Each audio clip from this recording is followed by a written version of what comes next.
Hello అండి, అందరికీ నమస్తే. ఇవాళ నేను ఏం చేశానో చూపిస్తాను మీకు.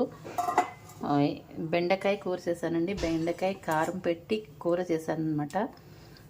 ఒక్క చుక్క కూడా ఆయిల్ వేయలేదండి. అసలు ఆయిల్ వేసి చేయాలని అనిపించట్లేదు అసలు నాకు. ఆయిల్ లేకుండా కూడా చాలా రుచిగా ఉంటున్నాయి అన్నమాట. అందుకని అసలు ఆయిల్ వేయబుద్ధి కావట్లేదు.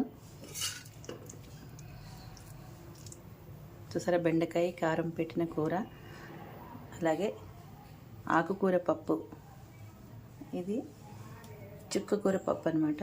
దీంట్లో కారం వేయలేదు, ఇప్పుడే కారం వేస్తున్నాను. కొంచెం నా మనవరాకు తీసేసాను అనమాట. ఇప్పుడు ఇలా నేను ఎండుమిరపకాయలు డ్రై రోస్ట్ వేసుకుని చేసుకుంటాను. మేము మా కోసం కొద్దిగా కారంగా అట్లా. ఇదిగోండి, నా మనవరాల కోసం పప్పు విడిగా తీసాను, అలాగే విడిగా దానికి వేయించాను అనమాట. కారం లేకుండా ఆయిల్ వేసి వేయించాను. ఇది మాకు